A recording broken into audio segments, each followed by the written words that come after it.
Hey guys, Pete here with Crunch Time Coaching. Today we've got a great video from Ryan Reedy of 2MinuteTennis.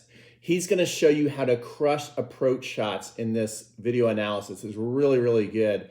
And I'm happy to announce that Ryan is going to be one of our amazing coaches at TennisCon Live. So if you love this analysis from Ryan, you're really going to love when you get to work with him at TennisCon Live, and he's going to be analyzing and breaking down a lot of people's strokes, from serves to forehands to backhands, whatever you basically want. Ryan will record for you and show you how you can improve. So enjoy today's video. If you're interested in attending TennisCon Live, go up in the card section and the description box, and you can take a look at all the awesome instructors that are going to be there. And if it sounds good to you, definitely apply. Take care and enjoy today's video. Hello, it's Ryan from 2MinuteTennis.net, and in this video, I'm going to help you deal with this short ball. This ball right here that Marin Cilic is going to bomb so you can win a lot more matches. So first, this video is courtesy of Zen Rackets on Instagram. Their account is amazing. I've put their link in the description below. Please give them a follow. So let's check this out. First, we've got Marin Cilic, and we have Novak Djokovic. Marin hits a great serve. Love his service motion. Serves it right to the body of Djokovic. Now, Djokovic hits a down-the-line return of serve, which isn't a smart thing to do, especially to your opponent's forehand. Because when you do this, you'll see Marin hits this great cross-court ball and makes Djokovic pay for that down the line. Because when you hit a down-the-line ball, you give your opponent the opportunity to hit you off the court on the next shot, which is exactly what he does. Look how much trouble Djokovic is in. Now, I actually wish that Marin would have been moving in and actually gotten this next ball out of the air, but he doesn't, and he lets this next ball bounce. But let's check this out.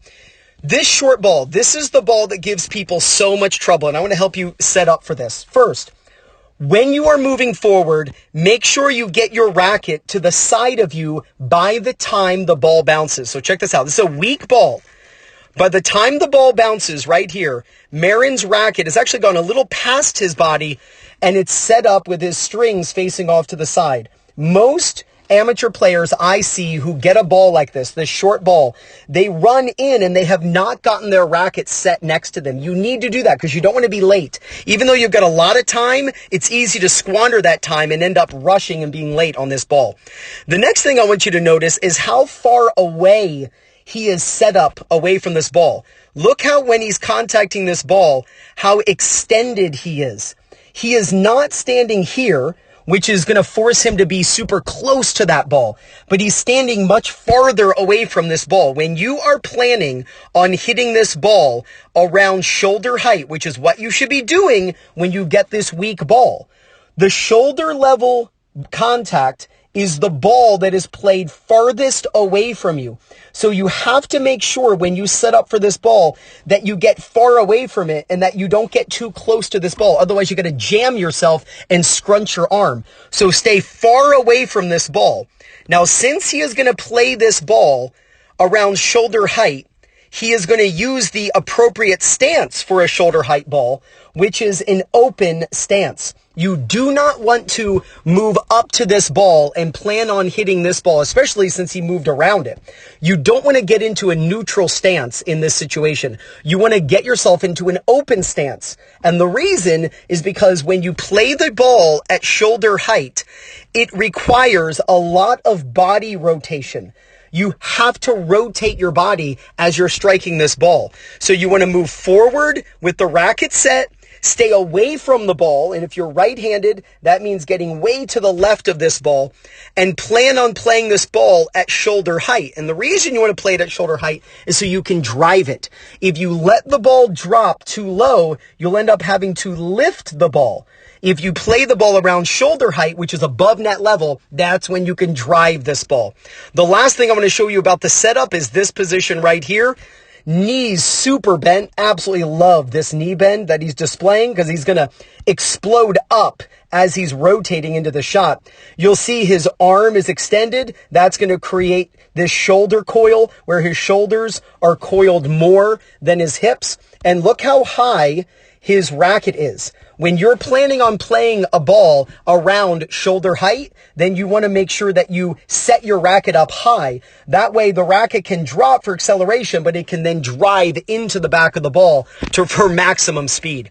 Now you'll notice, because of that knee bend, now his body is exploding up.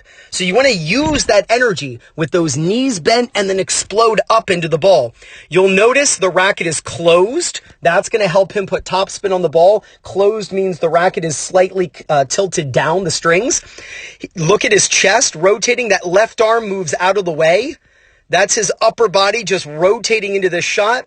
He drives into the back of this ball. Now, Djokovic was guessing an inside-out ball, but Marin hits it inside in, hitting behind him. That's actually a very smart shot because you're going to most likely wrong foot the opponent. The opponent's moving this way, so you end up hitting behind them. And then he wins the point. That's just awesome, awesome stuff. So when you get this short ball, quickly move into position and try to get your racket back early so that you're not rushed. Set up into this position with an open stance, reaching with that left arm across, racket head is high, open stance, and then explode up with your body, pounding straight forward into that ball, and then hopefully you'll hit it for a winner. If you follow this technique from Marin Cilic, there is no doubt you're going to gain confidence, win more matches, and play much better tennis. This is Ryan Reedy from 2MinuteTennis.net. You got this.